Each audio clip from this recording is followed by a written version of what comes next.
But in the start of July 2018, Jurgen Klopp called me on the phone, and it was, of course, totally crazy because my biggest dream has always been to coach in the Premier League and also a top team like Liverpool. Hello, one and all. Welcome back to Retrospective. It's the show where we speak to various professionals throughout various fields and get their very interesting stories. I've got Chris with me as usual. That's not going to change, I hope, anytime soon. My partner in crime. And this week we're joined by a very exciting guest and one that's catching a lot of headlines in the last couple of years. We've got Thomas Gronnemark. How are you, mate? I'm fine. How about you? Living the quarantine dream, my man. Absolutely, we're still in quarantine, and I don't know. Yeah. Is it any better in Denmark than it is here? I expect so. They're a little bit more organised than us. Yeah, I think it's better in Denmark, and one of the reasons is that we are like 2.5 weeks ahead of you. So while your prime minister were talking about everything else than Corona, we already closed our country down. So I think it's also a question about time. So here in Denmark, I can take a run when I want. We can also, with our family, go outside, and of course, we are not allowed to be more than 10 people gathered in Denmark. But I think we are pretty more open than the UK and England at the moment. So yeah, so it's fine. It's fine. Absolutely. And Thomas is he works for one of my beloved clubs, Liverpool. As you can see, a little bit of a decent little background here. So it's going to be very interesting to hear his stories to do with Liverpool and Jurgen Klopp. I know who really commends you, Thomas. So basically, we'll start it off. I'll start it off is, how did you find your niche of being a throwing coach? Because obviously you've got a world record as well, which we will touch on as well. But how did you first find your niche? Yeah, we have to go like 35 years back. I'm 44 right now. So when I was 9-10 years old, I saw my big cousins, Ben and Johnny, doing long throw-ins. And I don't know if you have some big cousins, but at least often you're looking up to boys or girls who are older than you, and I just thought they were totally cool. So I tried to do the long throw-in myself. So as a teenager, I was really good at throw-ins. I was also playing on a pretty decent level. I played in the highest U19 league in Denmark, and also played with and against really good players. For example, Thomas Gronnemark, who later played for Celtic, Real Madrid, and so. And but to be honest, I wasn't good enough to be a pro player. I was really fast. I've never been losing a running duel in my entire life in football. Didn't matter if it was 15 meters or 40 on the pitch. But in the mid-90s, I changed sport to athletics. And it was really good because already the first year I was training, I came on the Danish national team in athletics, running 100, 200, 400 meters and relays too. And I was in the athletics world for 6 years, 6 seasons. It went well on the national team every season, several times Danish champions. I also had a European championship in year 2000 in Paris together with my relay team. So it was pretty good. But in 2002 I changed sport. I changed sport into bobsleighing, and I came on the Danish national bobsleigh team. And that's a crazy sport.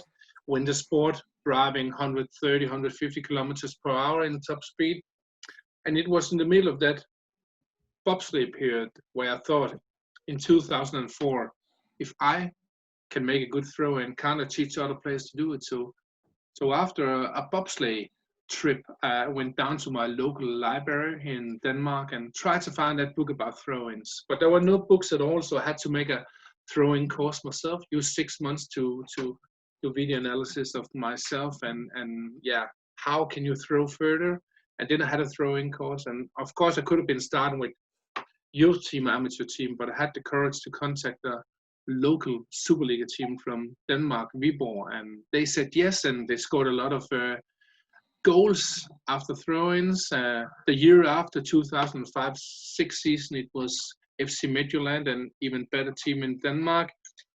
And you can say the first 3-4 years it was only the long throw-in, but in 2008 I started my throw-in philosophy called the long, fast and clever throw-ins, and then it was it's throw-ins all over the pitch and not only the long throw-ins. So that was my way to the job as a professional throwing coach.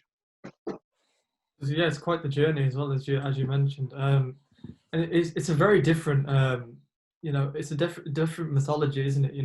Entirely. It's not something that I'd not heard of tactics when it came to throw-ins. I'd never really thought about it. So when you're sort of explaining that to people, it must be quite sort of new to a lot of people when you speak to them about it. The idea of being, a throwing coach. Yeah, it's totally new. First of all, Yeah, so it's very, very, very unique, and as Chris said, a niche in itself. So in terms of where you find yourself now, what was the journey towards Liverpool? Yeah, it was in 2018 July. I had coached a lot of Danish teams. Also had 2 seasons in Brentford FC, but they only wanted the long throw-in, so I didn't really work with all my knowledge and philosophy there.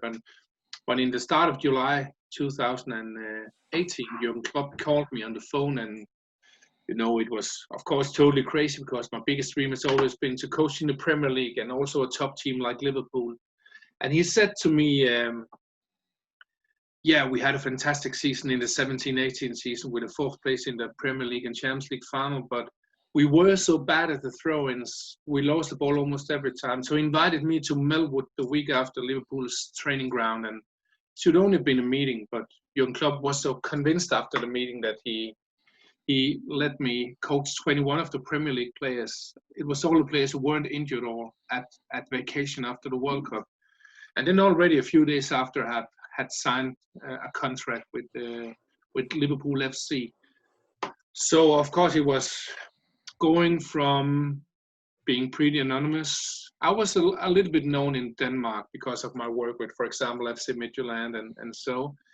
But going from being totally anonymous, pretty anonymous, to being pretty much known, at least in the football world, was like a giant leap. Of course, especially the work in Liverpool FC and my other pro clubs have been like a dream for me, but it's also been a new thing that people are like calling.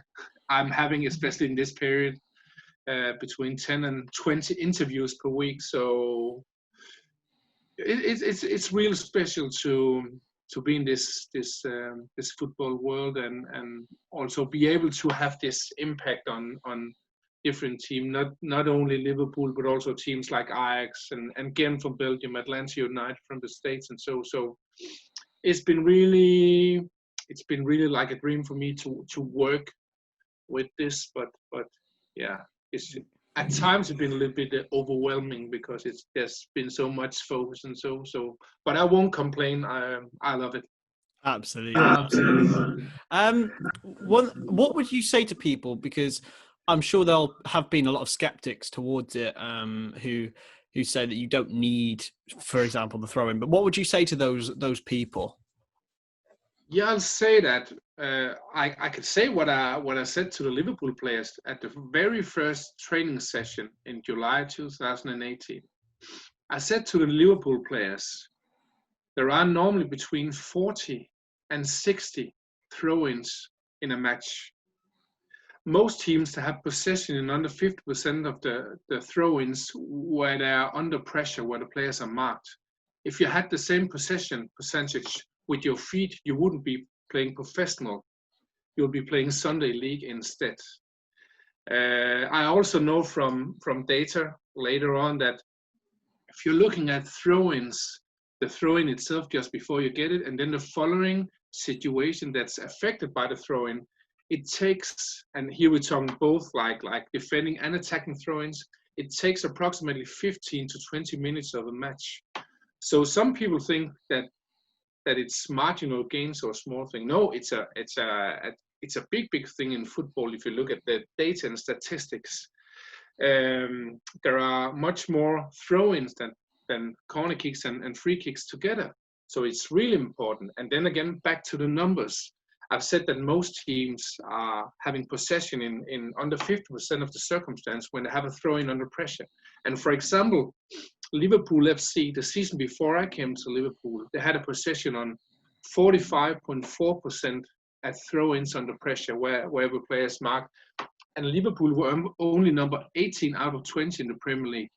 But in my first season, the 18-19 season, we improved to 68.4%. So, and went from number 18 in the Premier League to number 1 in the Premier League, and also to number 2 in Europe on throw-ins under pressure, only after one of my other teams, FC Midtjylland.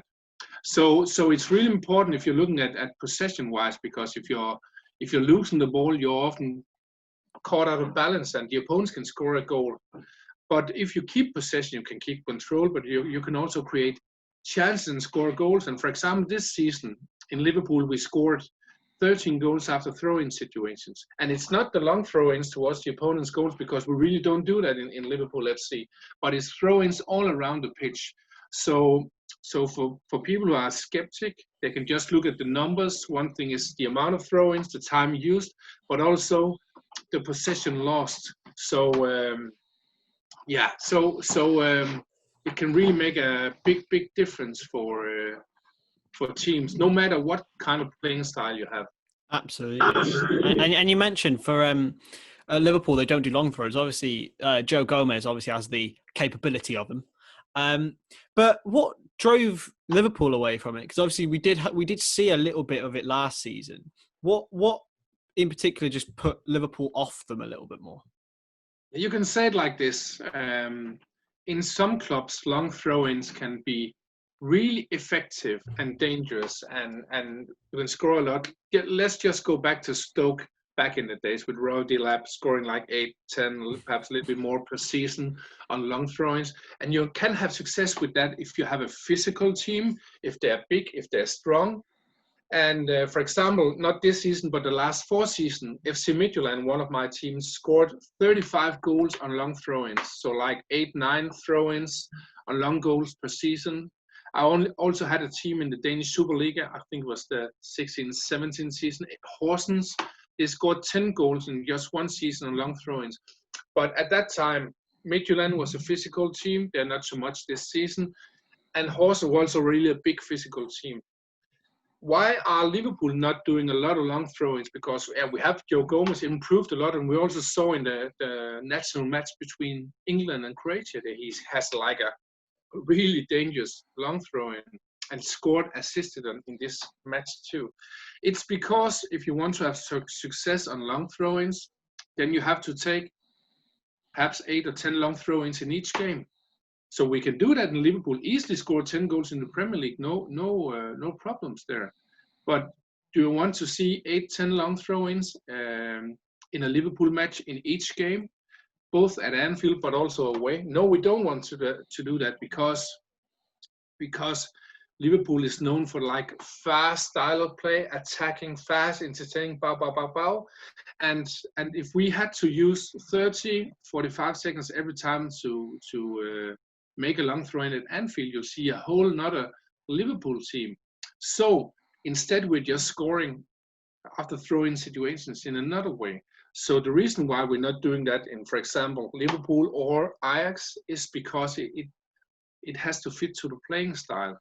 It doesn't mean that I could there's perhaps 3 or 4 teams in the Premier League who really could take advantage of long throw-ins, and I could also help them with that, because most of my players are improving between 5 and 10 meters with technical training, some up to 15. And they could also learn the tactical things that's really important when you want to score from it. But perhaps it's only 3 or 4 teams in Premier League who really could be like playing style-wise, could take advantage in a way that also would be accepted by the fans, but also the club itself and so. And Liverpool is not one of them. So that's the reason why we're not doing it. I won't say that we'll never, ever do it again. And as you said before, we did a little bit in the start just to experiment a little bit. And it was also in some situations really dangerous. I can remember that, I think it was Virgil van Dijk who almost got a free hitter at the penalty spot in the air in front of goal, but it came so fast and there was a little bit of surprising element and so. But you won't probably see it from Liverpool, at least not used in a big way. So, but it can be dangerous in some teams. Yeah, definitely. You're mentioning Liverpool there. Obviously, a team that's made massive strides, especially in the last few years under Klopp. I was just curious, what's it like to work alongside Klopp? So obviously, you've got a direct vision at all times, pretty much, of what it's like to see, how he implements his ways and how he is, behind the scenes. So what's Klopp like as an individual? He seems like quite an intense guy with attention to every single detail. Yeah.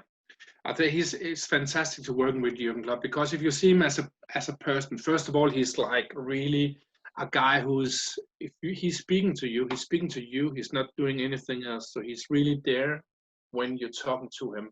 Then of course he has a lot of knowledge himself around football. He's looking into small details. Of course, he's also a really friendly guy. He's also a funny guy. So you're always really enjoying talking to him. But one of the things he's really good at that many people don't see is that he's also a really good listener. And I think that's one of the secrets behind innovation or being innovative, is that you are willing to listen to the other person. Because if he or she has some info or knowledge you can use, instead of saying your own words, then just be open-minded and listen. So I think Jurgen Klopp is a really good listener too. So I really enjoyed that. And he could have been saying to me when he called me to Liverpool, okay, I tried to do this last season, and I know it didn't work, but perhaps you could do a little bit like this and just twist it. No, instead he said to me, okay, I tried to do something, it didn't work, and I just want your knowledge now. You should give everything to help me, but also the team how to improve with throwing. So I have like giving an open opportunity to give all my knowledge. So I have like a free role in Liverpool. It's not like I'm just doing what I want. Of course, I'm speaking with Jurgen and all the other coaches and the players and trying to fit in my knowledge and coaching. But he's really open-minded, and a good listener. And then I'll say, if you have to transfer all of this to the club culture, then I'll say that I think that in Liverpool you have the perfect balance between having fun, having a good time, and then on the other hand being 100% serious, doing world-class coaching.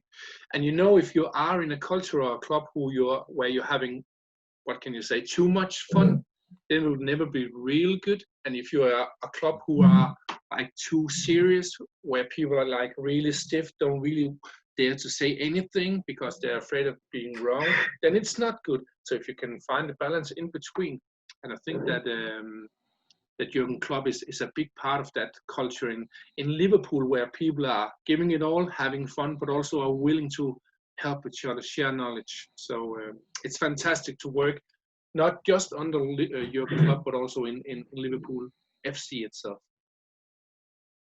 Yeah, definitely. And we saw that that rewarded them lifting the Champions League last year, and then obviously moved on to this year and have been so dominant in the Premier League up until this point. Particularly this season is one thing I want to focus on. What's been the shift this season? Because it feels like they've stepped up another gear this season. Has there been a difference in the camp, or has it been pretty much the same consistency followed through? I think first of all I'll say that there are also a lot of other people who can answer this question than me. But if I have to take my point of view here, then I'll say I think it has been approximately the same the last two seasons. Last season only lost one game in the Premier League. This season also only lost one game. Of course, winning the Champions League also did pretty well here this year. But okay, this decisive moment where we didn't, had. Don't bring it back to me. Don't bring it back to me. Yeah, but I'll say that like the two last seasons have been just almost perfect if you look at the results and of course in theory there are some few places where we could have done better, but if you're looking in the big picture, it's been two almost perfect season. And I can't really say there is something different been done there. But of course, if you're almost reaching a goal, then you can do two things. Either you give up or you'll think, oh, or we have to take it next time. And you can say that in the 17-18 season, we were, or the team were, because I wasn't on the team there, but almost had the Champions League title. And then the following season, we got it. And perhaps it's a little bit of that mental part that we were number 2, very close to City in the 18-19, and then it gives something mental for the following season, this season. I know we haven't won it, but I think there's a good chance that we'll take the title if we'll play on like it looks like right now, at least. So I think, of course, there have been done a lot of different things, but it's been two really good seasons. So and I think all the guys on the team are just working fantastic together. It's not only the players, but also the staff. And what I really like in Liverpool, it's not about I, it's about we. So instead of only thinking I have to be good, we're thinking we have to be good. So I'm talking with a lot of people, not only the players and Jürgen and the assistant coaches, but also the physical staff, physical trainers, the analysis people and everything. So I think one of the secrets for Liverpool FC's success is that we are working really like we and not like I. So yeah. Brilliant. So you talked about nearly reaching goals and then reaching them afterwards. Well, you yourself actually did hold a world record for the longest throw-in. And obviously you would have worked so hard on that. So tell me about the actual attempt that you passed the world record. What was the feeling like for that? Yeah, you can say the reason why I want to beat the world record was because in 2008 I had been a throwing coach for 4 years, and I thought, hey, if I'm the only throwing coach in the world, it could also be cool to be the world best at the throw-ins. And at that time there was a official Guinness World Record of 48.17 meters set by Mike Lochner from the States in 1998. So it was 10 years old at that stage. I could throw approximately 42 meters or so, and that's very far, because that's like the last post in the air in a match or even further. But I also knew that if I had to beat the world record, I couldn't do it with a normal throw-in, because I had a good technique, also because I was a throwing coach myself, but also I was pretty physical, strong and flexible. That's also very important. So I knew I could only beat it if I did a flip throw-in. For those who don't know, a flip throw-in, that's like make a run-in, stand on the ball, make a flip, land, and then throw the ball.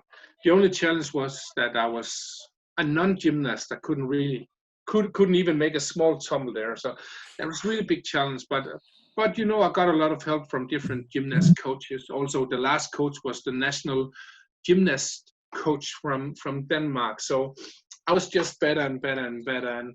And I had a record attempt in 2008 in a match between Denmark and Spain. It was a full stadium. You can see that on my YouTube channel too. But I didn't break the world record there. It was also uphill. I had to run uphill in the run-in, so that was not easy either. But I raised a lot of money for diabetes researching, so that gave me some motivation, but also just my general personal motivation to be better. Then I had a world record attempt in a match between Hertha Berlin and Wolfsburg in 2009 at the Olympic Stadium in Berlin with 40,000 spectators. So that was also fantastic. Didn't beat the world record there because it was raining, so that's not the best when you have to do a fifth. And then in the end, in 2010, I set a new official Guinness World Record of 51.33 meters. And of course, that was just like, yeah, fantastic. You can see that on my YouTube channel too. And it was, of course, a big personal achievement, but it's also been really important for me as a throwing coach, because in a lot of articles about me, it's been like they want to hear about the throwing coaching, the content, the long, fast and clever throwing, but also the world record. And so of course, if you want to get in the media, it was like an extra plus. But you know, I had the motivation in different ways. Of course, raising money for like a good cause. That's one way to be motivated. But also I set my goals in small steps.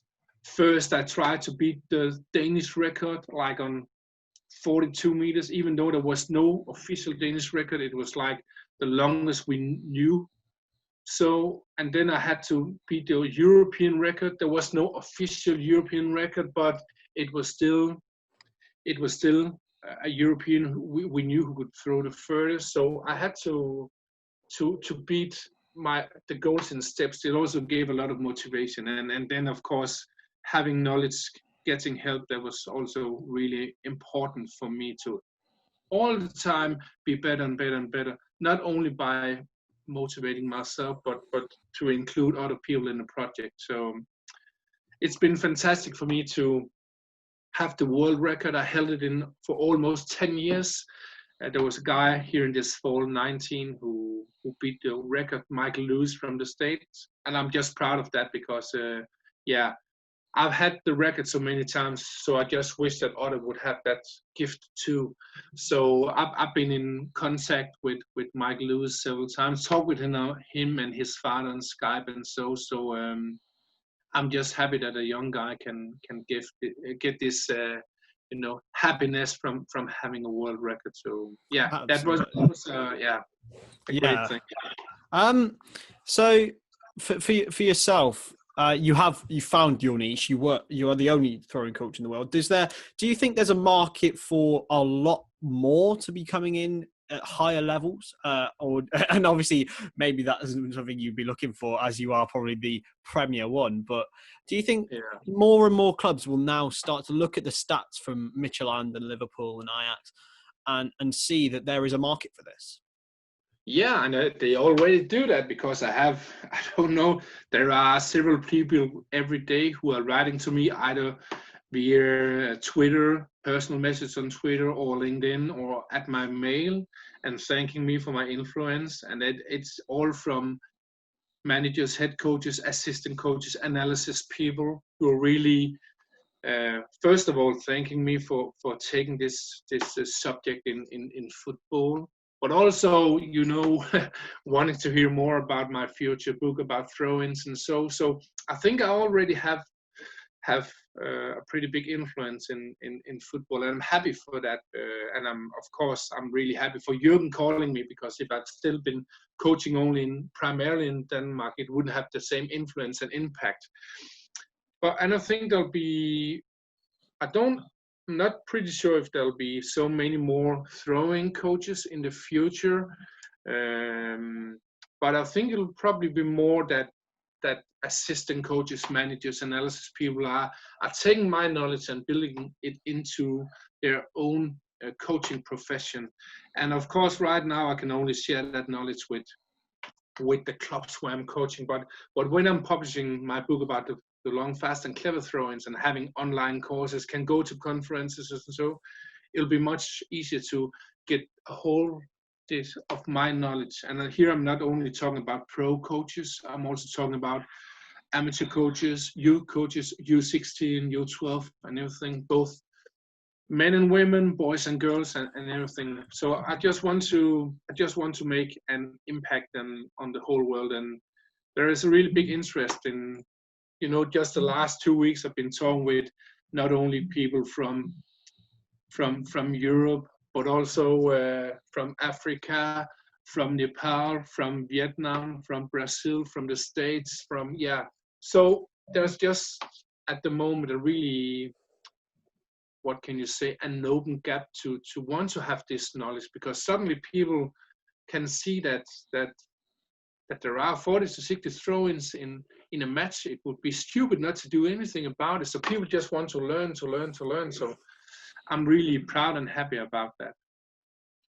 Obviously, being the only man that does this in the world, do you feel the pressure to continue to evolve it? Because obviously, as sport evolves and things change, obviously you have to grow yourself too. So how do you approach that sort of scenario? Well, first of all, I don't feel any pressure because,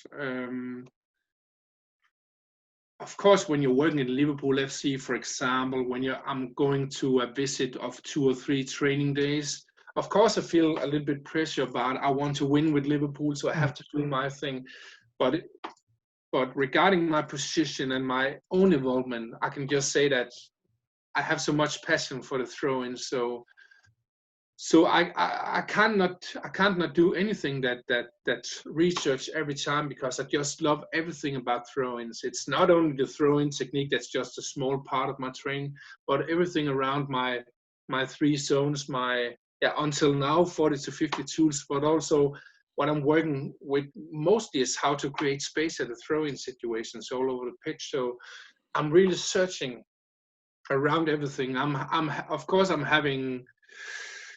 looking at my own football career, things from that, but also athletics, bobsleighing. But I've also been playing a lot of basketball, street basketball, and having influence from this to taking a lot of things from basketball, taking things from American football. So it's just evolving. And if you're talking to me right now, I could tell you a lot of things. And if you're talking to me in 1 year, it'd be even more. So I don't feel the pressure of improving it in evolving myself. It just comes naturally for me. So, but I'll just say again, it's fantastic, exciting for me. It's really like I'm proud of it. I feel like a privilege to work with this kind of area. So I just hope it can continue for many years.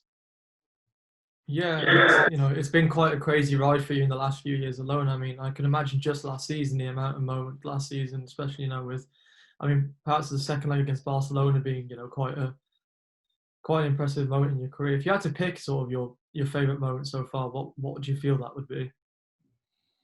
I'll say that, of course, if we're looking at the team and the teams, let's just stick to Liverpool. Most people know Liverpool and seen a lot of games. We're looking at the teams. Of course, it's been some of the big games, like winning 4-0 against Barcelona. Actually, the 3-0 defeat in Barcelona were really good too.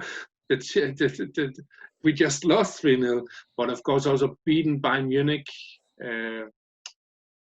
at Bayern Munich, or beating Leicester 4-0 this season. Really fantastic, amazing game too. So if you look at the team, of course, these games are highlighting. It's not like they have to do 100% possession in the games I love, and so because I also just love when the team plays well. Then when we're looking at when Liverpool are scoring after throw-in, for example, games like Tottenham this season, the win against Tottenham, the win against Wolverhampton.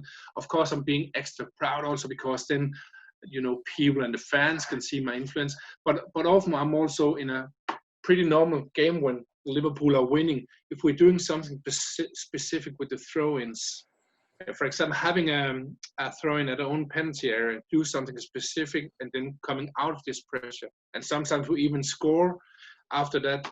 It's not always that people outside Liverpool FC are seeing what we're doing with the throw-ins. But if we can just keep possession from a pretty normal throw-in, I'll also be totally proud here. And we often do that. We normally have like possession in 70% of the time when we have a throw-in under pressure with Liverpool.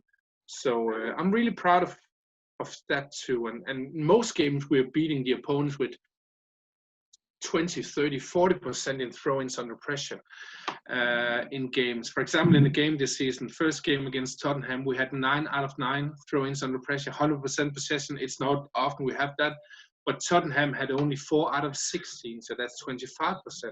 So of course, especially in games where we're doing both well with attacking throw-ins, but also defending the opponent's throw-ins, that's really, fantastic for me. So I'm proud in different ways of the team. So Absolutely. And for yourself, when you're trying to coach fullbacks or whoever it may be, who haven't even come across, a throwing coach, people wouldn't go into that sort of attention to detail. How do you keep them sort of entertained? Because it is purely just a throw-in, and not as many share the passion that you do. Yeah, a lot of people think it's only a throw-in, but first of all, I'm not only coaching the fullbacks. Of course, I do that in a few of my sessions with throw-in technique, throw-in precision, fullback-specific things. But most of the times, I'm coaching all the players, because if it's only the fullbacks, how do we create space then? Because normally football players are just either standing still or moving 1, 2, 3 meters. That doesn't create any space at all. So if I want to have success with my throwing coaching, also in Liverpool, I have to coach all the players. I'm also doing that in Liverpool most of the time. It can be with 2 groups of 9 players, for example. Then it's like 1 throw, 4 versus 4.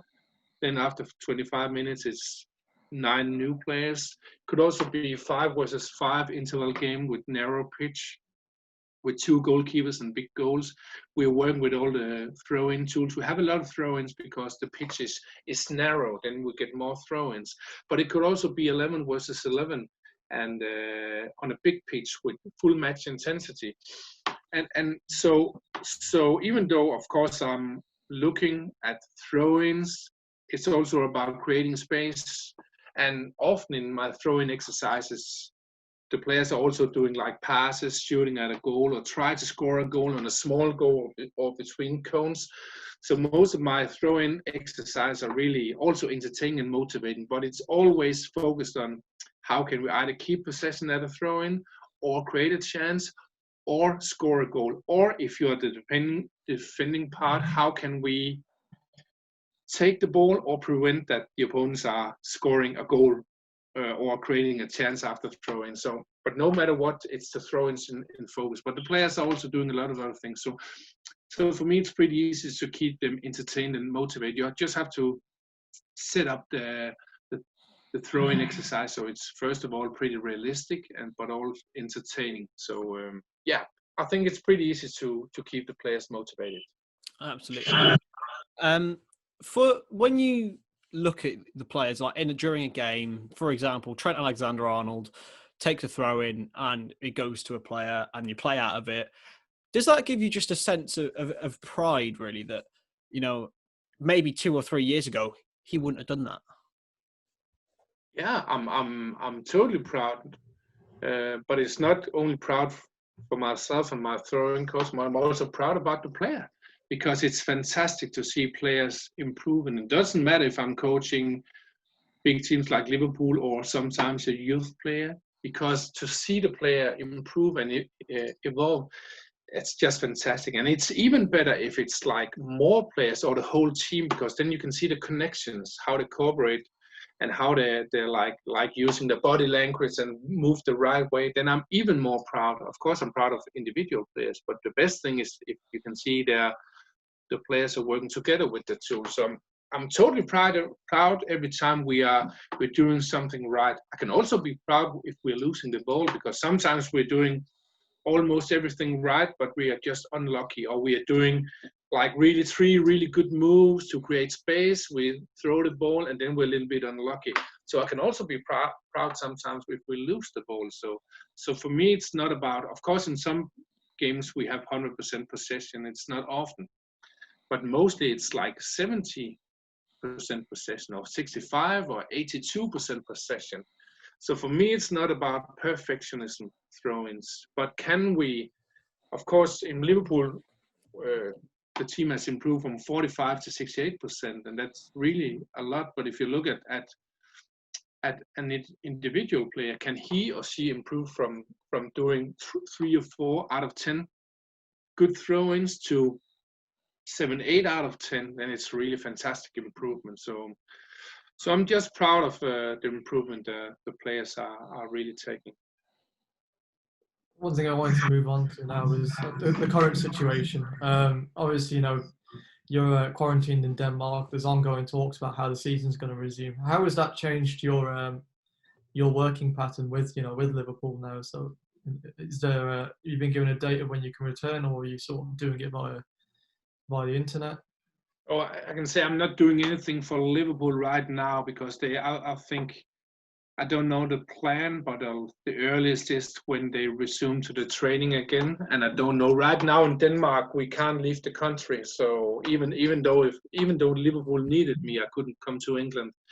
But let's see what happens. In my own work day, I've been use a lot of time to make a new website, thomasgronnemark.com, with my throwing coaching. I've been writing on my throwing book, and then I've been giving some individual coaching videos for people, but that's just all around the world who are contacting me. So, but I'm just looking forward to normal team training.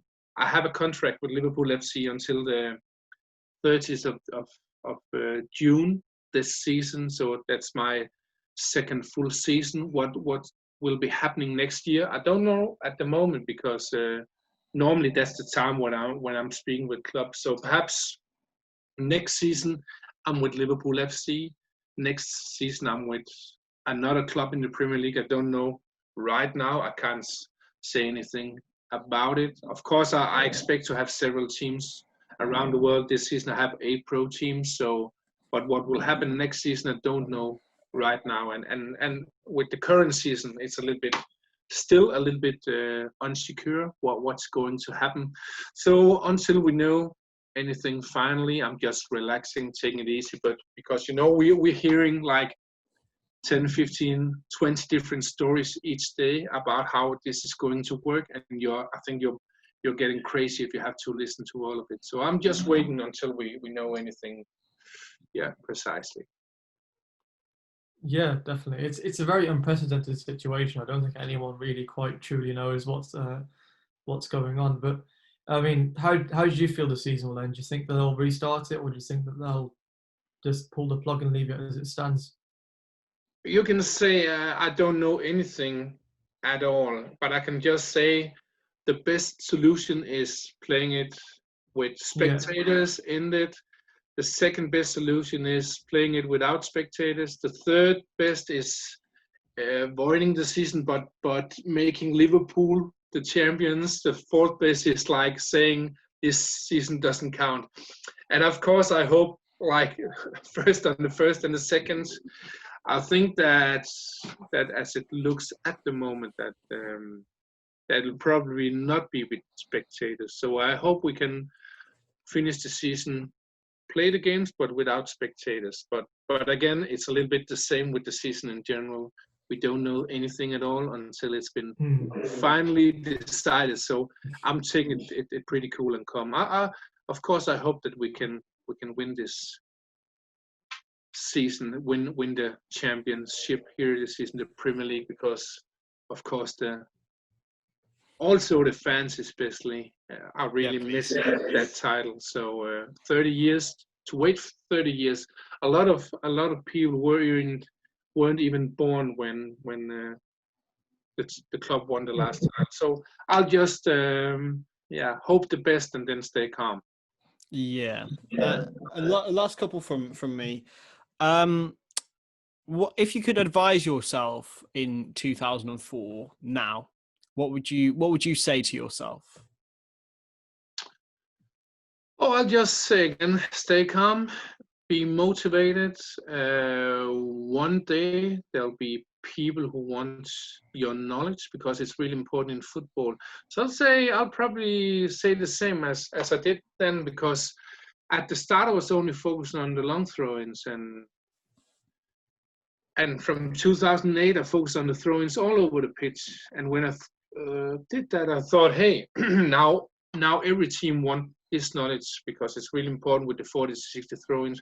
But they didn't want my knowledge around all the throw-ins, only the long throw-ins. That's been a success. So I think that I've had patience, because I had a lot of teams with the long throw-ins, and I just waited for people to want the knowledge around all the throw-ins. So, but I had to wait until 2018 when Jurgen Klopp called to really get my breakthrough. So what I would say to myself, and always also people listening, and they don't necessarily have to work in football, but if you have some knowledge, if you're passionate about it, just continue working. Just keep the motivation, because the day will be there when people need your knowledge, when the world is ready. In 2008, the world wasn't ready to listen to my knowledge. So, but but they are now. So, and of course, if you're working with something, it can also be good to work with other things in life to keep you motivated. In 2008, I also started as a motivational speaker, and of course, this also gave me the motivation to work with the throw-ins, because I had like two things. So and now I've been making more than 500 motivational talks. So it also gave me motivation. So I don't really think I could have done anything different. I think it was more a question about that the time went on, because one of the reasons why I also think that Jürgen Klopp called me is, of course, he read an article about me in the German newspaper Bild, but it was also because analysis and data evolved in football. Back in 2008 and 2004, when I started, there was not so much knowledge and data. But right now we have the data to see that throw-ins are important. And that's one of the reasons why people are calling me now, because they can say, okay, we don't know how to do it, but we can just see it's important. So, yeah, I'll just say the message to myself: keep the patience, keep calm. People will come to you when they're ready. So, yeah. Absolutely. And I think, Hass, have you got any others? Yeah, I was just going to ask, so for yourself, what do you feel the future holds going forward over the next few years, do you feel? Is there anything in particular that you want to try out, or maybe, across into Europe, into other nations, like Italy, Spain, or anything like that? Yeah, I'll just coach as many pro clubs as possible from all around the world. I've had a lot of clubs in Europe, of course. I haven't been coaching clubs from Italy and Spain, for example, or not France. That could be cool. I've been coaching Atlanta United this season from MLS, so I had been outside Europe, but I love to coach teams from Asia, from South America, from Africa, all around the world. So that's just the first part of my dream I like to continue. The second part is I like to coach a national team. One of my biggest teams is to coach a national team to a World Cup. So like being with the team in the World Cup qualification and then being at the World Cup, because I think most football fans really love the World Cup, especially, of course, the European Championships are really cool too, but the World Cup, there's something over the World Cup, like with also teams from South America, Africa, Asia, everything. So that's like the second part of my dream. And then the last thing is and that's the thing I can't do right now, because every day coaches from all over the world, amateur coaches, youth coaches, ask me, hey, how can we do this? And I can only say, I can't really reveal my secrets. So when I've been publishing my book about throw-ins and doing the online courses and so, then I can help coaches all over the world, also amateur and youth coaches. And that's perhaps my biggest dream, because my biggest dream is to change football. So throw-ins, instead of being awful, most coaches think that they'll instead be entertaining and fantastic. And my dream is that also, if you're visiting a U14 team in Singapore and seeing them, or in Dallas in the States or so, and you're looking at the throw-ins, then you think, oh, that was a good movement, or how they create space, oh, they scored this goal after throwing in the middle of the pitch. That's my biggest dream, that we can say that in the future. So a little bit like basketball, where you're saying that if you have a throw-in the middle of the pitch in basketball, they're creating space, setting a guy up for a three-point shot, then they're making it. They're not only saying that was a good three-point shot, they're also saying how they create, they're celebrating how they created space too. And I just wish the same for throw-ins in football, and I'll do my best to make that change through my books in the future. Absolutely, and I can't wait to see that book when it comes out. I'm sure it's going to be just as interesting as the stories that you probably got in there. Amazing. Thank you so much, Thomas, for joining us on Retrospective. I've learned a hell of a lot, and thank you so much for everything you've done for Liverpool Football Club. And it's been thank you as well. Thomas, have you got any social media that you'd like to drop for our listeners to follow you on? Yeah, you can follow me on just almost every social media. Of course, I have a YouTube channel. Just search Thomas Gronnemark, then you'll find it. I'm on Twitter too. Just search Thomas Gronnemark. I'm on Facebook. I'm on LinkedIn. I'm on Instagram. So you can find me almost everywhere. I'm not on TikTok yet. I haven't tried that, but I can see that's really popular.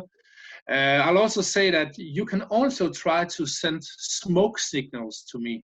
I know it's an old school way of communicating, but perhaps I'll see the smoke you're sending. I'll try to reply. So no, but you can find me on almost every social media, and you're also welcome to see my page, thomasgronnemark.com. You can find a lot of knowledge there around my throw-ins and throwing coaching and books and everything. So yeah. Amazing, Thomas. Anything else we got to say, Hasan Karim? I'm not sure what else is coming out at this stage. That's your job, mate. Is that what? Oh, listen, all right. Wow, drop us a follow out with Men Pro on Twitter. We don't post very much on there actually. Just subscribe. Please subscribe to us. That's pretty much it. Check out every single other retrospective. Derek Ray's is the last one that came out when we're recording this, and it's got over 1,700 views, which is crazy astronomical amount for us. So yeah, go check them all out. They're all fantastic stories, and yeah, we will see you next time. Thank you very much for watching.